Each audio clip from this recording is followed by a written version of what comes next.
woke up. So we just trusted that she came to us for a reason, that we were supposed to guide her in this life. And if that's true, then all we could do was just keep loving her. So we adopted some terminology. We would say, Katie, I don't like what you're doing, but I love you. Or Katie, that's not like you. You're a kind, you're not a hurtful person. But Katie, you couldn't touch her. And this is before all of the diagnoses came out and everything. Katie was never vaccinated, so she came in with this.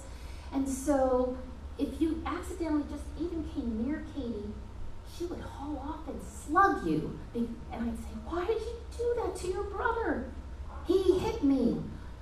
No, he just he hit me, and I need to hit him back. She felt like there needed to be a return of energy. Isn't that like the weirdest thing? Like if she got like this, she had to give that back out. And that was just like a little quirky thing that she had. There were other quirky things. And we're just like, we said, we just need to give this child love, surround her with people who love her. And if people say anything or question, it's like, listen, you cannot talk to her like that. And we just surrounded ourselves with friends who understood Katie, and everybody to this day loves Katie. They don't remember that we have a son because he's an introvert and he didn't make a lot of waves. And I tell Peter it's because he was inside of me the whole time and he was listening to what was going on out there, and he's like, holy shit, man. I better figure some way around this because this woman is gonna really So what we taught Christopher was, Christopher, Katie's different, we're all different and unique, and we need to love her. No matter what she does, we need to love her.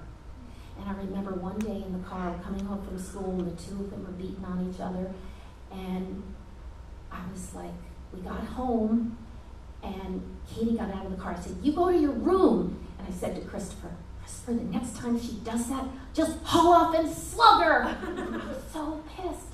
And he's like, Mommy, you told me never to hit her. That I'm supposed to use my words. And I'm like, oh, that's right. I'm sorry, Christopher. You're right. They'll remind you. Your words will come back. And you go, wow, I guess they were listening. So don't ever stop doing that. I have to tell you this story because we figured out when Katie was 13 that this new diagnosis came out called Asperger's. And somebody told us about it from her school, and they said, you might want to check it out. She's like a rock in the middle of the river, and everybody just kind of flows around her.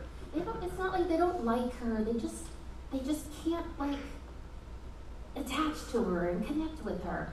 And they said, you might want to check out this diagnosis. So we went online and looked, and she had 17 out of 21 characteristics. I'm like, holy moly, so what do we do? So we're not going to cart her off and have her diagnosed. We're not going to have her labeled. We said, we're going to love her and put her in the best situations possible, the best school, the best company, the best whatever. And we're not going to be telling people she has Asperger's. And then we went to a focus group, a self-help group with other parents, kids with Asperger's, and they said, you really need to tell your kids because they know that there's something different about them, but they can't put their finger on it. You need to tell them. And so I said to Peter, what do you think? So we decided to do that. Realize again, we were not a kind of family that labeled anything. We didn't call it, like Ben was saying, you don't call it being sick. Whenever you have symptoms, you make sense of it for your kids. You say, oh, you're coughing. That's your body getting rid of all the dead buggies that are in your lungs. Or you're sneezing. That's your body getting rid of all the dead buggies. Or you're puking. That's your body getting rid of all the crap it doesn't want in it. It's a smart body. It's a healthy body. Your body knows how to heal you. And so I remember that night I went to Katie before dinner and I said, Katie, I want to explain something to you, 13. And I said, so Christopher is really challenged by it. He doesn't talk to people a lot. You do. You're not challenged with that. He sits and reads his book all the time. And you know how you you're outgoing, but you know how you are real literal about certain things? I'm not literal, Mom. Okay. Well, you know how you're challenged in school and Christopher's not? I don't want to talk about this, Mom. Okay, Katie. I said, but it's got a name for it, and it's called Asperger's. Do you want me to explain it? No, Mom. After dinner, she comes up to me and she goes, Mom, I've been thinking about it, and I can't figure it out. How did the guy get the burger up his ass?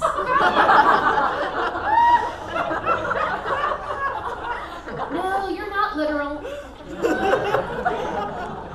That's Katie. Now, this was the perfect quote, and Peter will laugh, because I think my son is God and can do no wrong and is like amazing, and he is. And the most amazing thing is that our son is his sister's stability. She looks up to Christopher, even though she's older, she looks to Christopher, and if Christopher says, Katie, she's like, okay, Christopher, I can't do that. She'll be like, but Christopher, he loves her, and all those years to say, Christopher, we just got to keep loving her. We got to keep loving her. We got to keep loving her. He listened. And he is an amazing product or achievement of an outstanding example of something. And he continues to be a rock for all of us.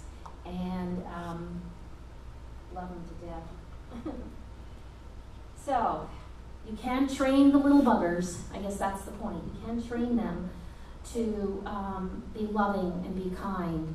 You can train your kids and your patients to know that they have a strong body, they have a healthy body. Their body knows how to heal them from the inside out. It's important for us as chiropractors to humble ourselves. Everybody this morning alluded to that. Humble ourselves. I don't call myself a healer for anyone else but myself. And I've had some healing challenges. And when I look at the healing challenges, I had metal poisoning. It took me 2 years, to almost death, to pull myself out of that. And I tell you, I pulled myself out of that by going inside and looking inside and reconnecting with what heals. And did I use outside intervention? I saw a naturopath, gave me a bunch of supplements and things, and I was getting worse. Did some chelation where they intravenously tried to take the metals out of you that almost killed me. And then one day I woke up and I sat at the edge of the bed and I would check, can I move my fingers today? Can I breathe? And as I sat at the edge of the bed, I said to myself, when is this going to be over? And I can get back to my life. And it was a divine moment, because I realized the good, the bad, the ups, the downs, they are all part of our life. I was like, oh my God, this is my life, and I've been a victim. I've been victimizing myself to this. Long story short, got myself through all of that, and what did that do for me? That increased my confidence that my body could heal me. My body will heal me through anything. And healing may be that I will move on to that next plane, but it's still healing. Healing is whatever is the best thing possible for me at that moment, based on what the innate intelligence of my body decides. I can't have a conversation with it. I can't ask it. It's not asking me my opinion. The innate intelligence of your body will do the best that it can, given the information that it's getting and the information that it can send into your body. And our job as chiropractors, wow, what a calling to be able to influence that by offering a force. Offering a force. Love is a force. An adjustment with love is a force. It's a greater force. Adjustment with love in an intention that that person's wisdom and genius in their body is going to do whatever it needs to do for that person on this planet. And for some people, It's that they need to move on. And that's not our choice, our decision. It is.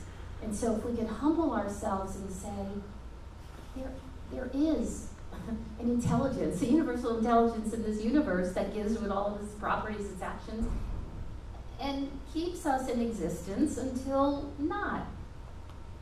And that's probably the hardest thing for anybody who gets into the healing health fields, is to allow yourself to watch people go through that. And they need to go through what I needed to go through what I went through. It made me stronger.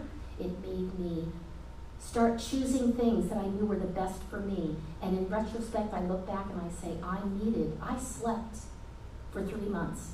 As Peter, I was in my bed, sleeping for 3 months, and man, I did a lot of thinking in that time, and it made me a better person. I came out of that stronger, more passionate, more alive, and more able to be empathetic and compassionate with the people that come into my life who I care for. So expect miracles in your life. Expect them in your children's lives. Expect them in the lives of the people that you take care of. And trust. And teach the people that come into your practice, teach them about trust. So they're bringing their kids in, and maybe they came in for a symptom, maybe the kids have ear infections. And if you can teach them, say, I know that the body knows how to heal from the inside out. Do you believe that? And if they say, yeah. So do you think you could just allow your baby to go 1 round without giving them antibiotics?